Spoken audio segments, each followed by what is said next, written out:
Welcome back to this Let's Play of Mask of the Betrayer. The last episode was a lot of conversation, but more or less it explains everything that's been hinted at so far. You are the mask, as in the current form, hiding the betrayer, Akachi, who betrayed Myrkul and was punished by becoming a part, sort of a roving part of the Wall of the Faithless, which absorbs souls, hence why you become a spirit eater. Akachi apparently had some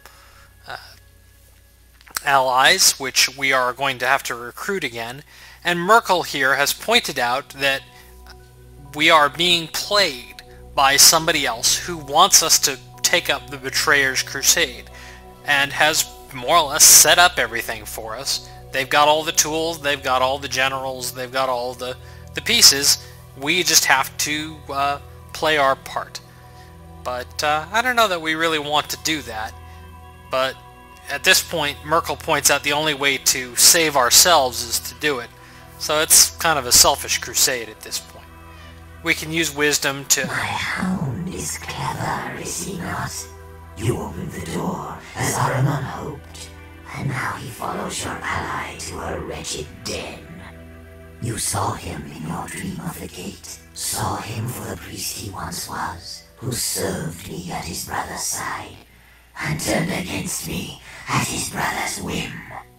He chose his brother over his god, but in his brother's defeat, I showed him mercy. He saw his error and repented on his knees. That's really a sort of strange action for a notable evil god of the dead. So let's ask if, how merciful was he really being? Ah, Spirit Eater. Perhaps some part of Akachi does still linger in your mind. You know me as he once did. Yes, I ensured that Ahriman would not betray me again. I set a guess upon him and imprisoned his soul in the City of Judgment, a hostage, until such time as he sends your ally's soul to its rightful place. Okay.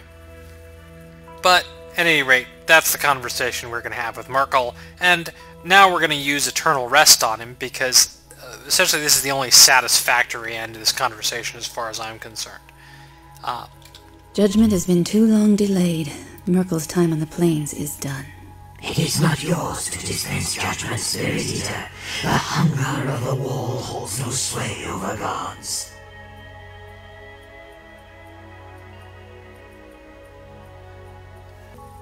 And we can more or less say that, it's okay, Myrkul. Just die. You have no right. Judgment is the purview of gods. In all you do, you glorify me, Spirit Eater. You stoke the embers of my soul. To go into a little bit of how the world works in the Forgotten Realms, gods exist because of people's faith in them. And as long as that curse remains, there's sort of a reminder of Myrkul's existence, that it's in the world. So if you end the curse, you're going to end up killing him either way. So we're really just kind of speeding things up a little bit. The final irony, even in this.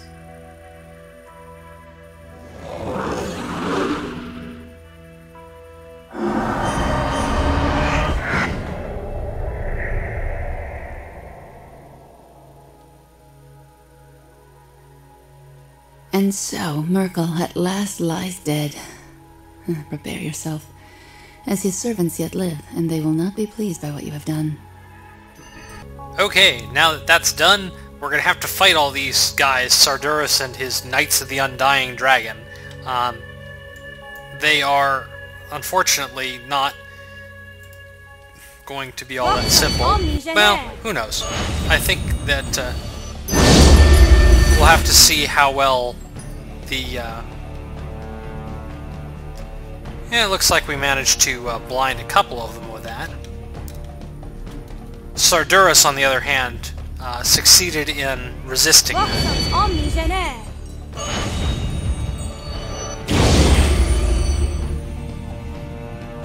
And... nope. we hit him. Now that that's up, I'm gonna try and get some other buffs going. I didn't actually buff up for that conversation. The conversation with Myrkul was causing a lot of lag and such, so I decided to, just cut down on my defensive spells because they add a lot of graphics. These are undead, so using Sunburst, in addition to blinding them, does very good damage.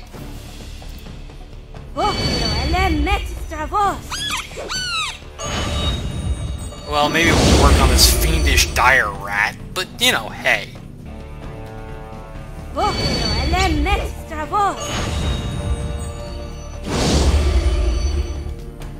And it looks like that gets rid of everything except Sarduris and his rat. He's a blackguard. But he's blinded. This fight's over.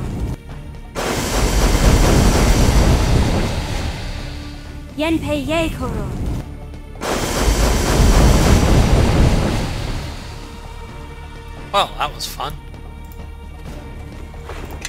And they drop essences and such. I'll clean up. This is also a safe place to rest, so I did so.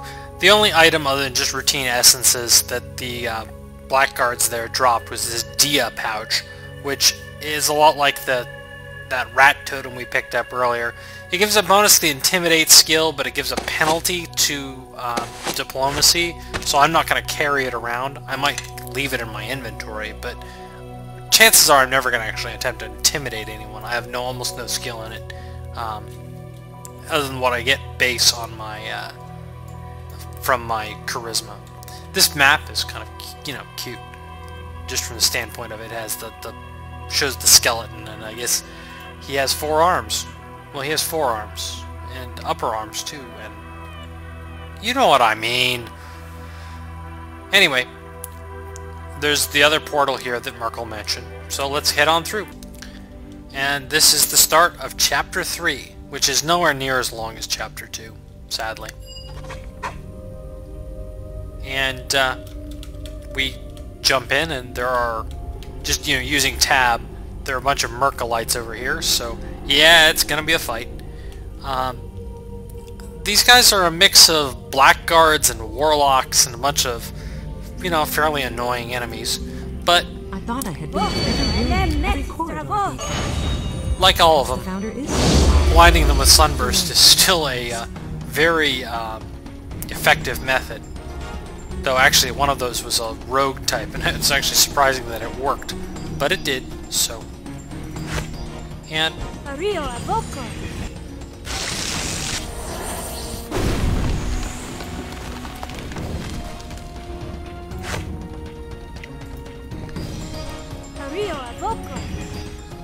only disadvantage to blinding them is they kind of run around randomly, and it's hard to hit them with area of effect spells because they are just not where they're supposed to be. They don't exactly try and team up on you or anything. So, I rolled a 1. Avasculate requires a touch attack, so there are times when it will just outright miss. It's not a large enough area of effect. You know what? I am just going to cast Greater Heroism.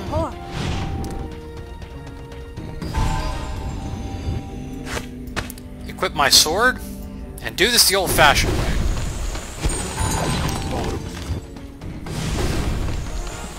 I have haste. Normally I would cast haste as well, but I have permanent haste from Heart of Rashman, so.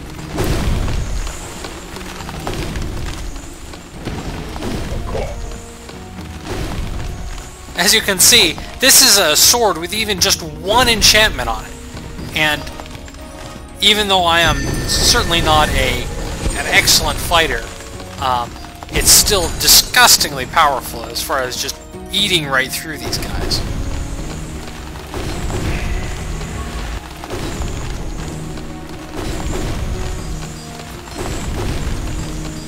So, once they're blinded, they can't really do much, so I may as well just save my spells for things that actually matter. Flail plus 5. I kind of don't like the way the scimitar I have looks, so it's sometimes kind of tempting to just, you know, use the other Essence of the Void I have to continue. And this room also has a bunch of Myrkulites in it, and actually has a couple more of them. This is again an area where maybe I should have picked up Storm of Vengeance, but from a standpoint of if I can just hit them with blindness and then just slap them silly with my sword, it really maybe doesn't matter.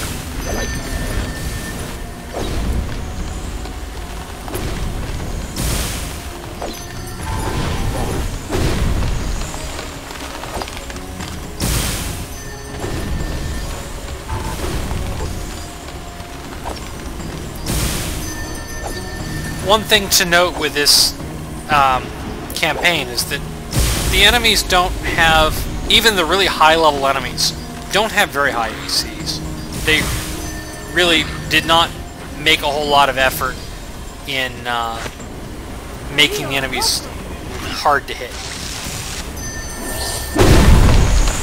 So even though I'm able to use, you know, just melee attacks to hit them, I really shouldn't be able to fight, you know, nearly equal level enemies with a character with a build like this, because I have, what, an attack bonus of plus 30 on my highest attack, which is, I mean,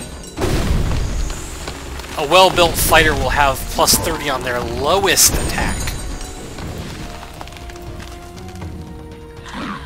One thing I guess I should sort of pay attention to is that Amanjaro does not come back if he dies. He's not a party member in that sense. You actually have to keep him alive. I don't know that I really care that much, but I care enough that I will, you know, cast heal on him.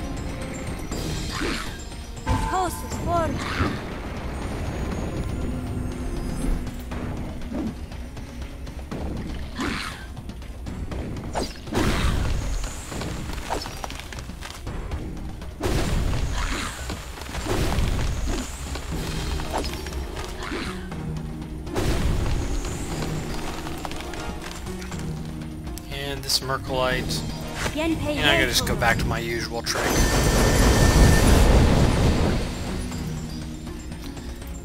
See, the thing is, these guys have a lot of hit points, so if I try to use spells, I'm just gonna use a lot of spells for enemies that are already dead, because they can't hit me. Or they can't see me. It's really seems like a waste. I'll finish them off screen and clean up. At any rate, I should probably cut this video off here, and we'll continue next time exploring the Founder's Sanctuary.